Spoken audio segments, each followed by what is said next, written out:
Media ద్వారా ప్రభుత్వాన్ని అడగాలనుకుంటున్నాం. నిజంగానే మాకు అర్థం కాకే చంద్రబాబు గారిని అడుగుతున్నాం. ప్రజల సమస్యలపై పోరాటం చేస్తే ఆంక్షలన్నీ కాంగ్రెస్ పార్టీకి మాత్రమేనా? మేము రాజధాని మీద పోరాటం చేయాలనుకుంటే మమ్మల్ని హౌస్ అరెస్ట్ చేస్తారు. మేము స్టీల్ ఫ్యాక్టరీ మీద పోరాటం చేయాలనుకుంటే మా దీక్షలను భగ్నం చేస్తారు. ఆంక్షలన్నీ ఉట్టి కాంగ్రెస్ పార్టీకేనా? మరోవైపేమో జగన్మోహన్ రెడ్డి గారు పరామర్శల పేరు మీద బల ప్రదర్శన యాత్రలు చేస్తున్నా కూడా ఎటువంటి ఆంక్షలు ఉండవా? కారణం ఏమిటి? జగన్మోహన్ రెడ్డి గారు మోడీ గారి దత్తపుత్రుడు కాబట్టి ఆయనకి ఏ ఆంక్షలు ఉండవా? కాంగ్రెస్ పార్టీ ఒక్కటే ఈరోజు బీజేపీకి వ్యతిరేకంగా ధైర్యంగా నిలబడి పోరాటం చేస్తుంది కాబట్టి ఒక కాంగ్రెస్ పార్టీ మీదనే ప్రభుత్వం ఆంక్షలు విధిస్తుందా? చంద్రబాబు గారైనా పోలీస్ డిపార్ట్మెంట్ అయినా సమాధానం చెప్పాలి. ఒక కాంగ్రెస్ పార్టీ మాత్రమే ప్రజల పక్షాన పోరాటాలు చేస్తుంది కాబట్టి ఒక కాంగ్రెస్ పార్టీ మీదనే మీ ఆంక్షలన్నీనా?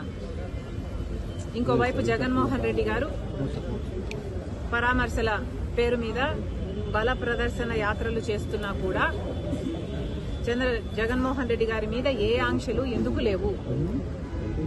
ఒకవైపు జగన్మోహన్ రెడ్డి గారు అక్రమ పొత్తు పెట్టుకున్నారు బీజేపీతో, మోడీ గారి దత్తపుత్రుడిగా ఉన్నాడు, అందుకు ఆంక్షలు లేవా?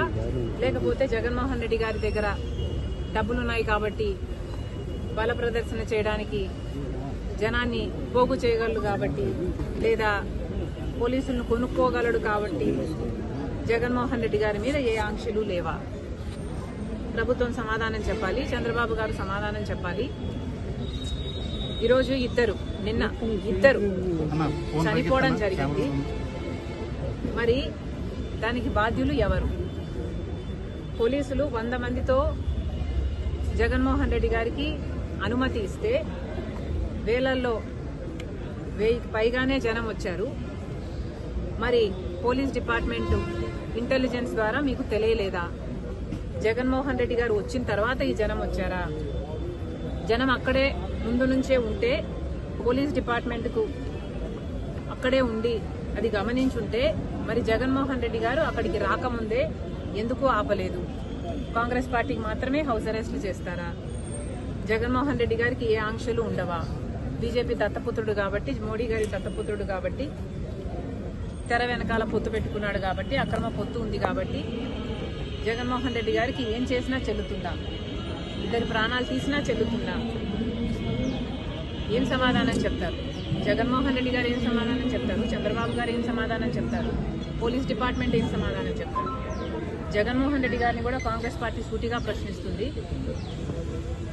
బెట్టింగ్లో ఓడిపోయిన వాళ్ళకి విగ్రహాలు కట్టడం ఏమిటి?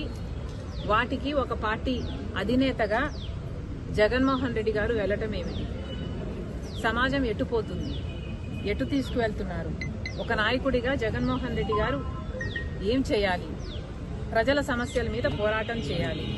చంద్రబాబు గారిని నిలదీయాలి. సూపర్ 6 ఏమైంది అని అడగాలి. రాజధాని విషయంలోనైనా, వైజాగ్ స్టీల్ విషయంలోనైనా, పోలవరం విషయంలోనైనా, స్పెషల్ స్టేటస్ విషయంలోనైనా చంద్రబాబు గారు ఇంత అన్యాయం చేస్తున్నారు. మరి ఏమైంది అని ఒక్కసారైనా అసెంబ్లీకి వెళ్లి నిలదీసే దమ్ము జగన్మోహన్ రెడ్డి గారికి లేదు. కానీ ఇలా బల ప్రదర్శనలు చేసి ప్రాణాలు తీసే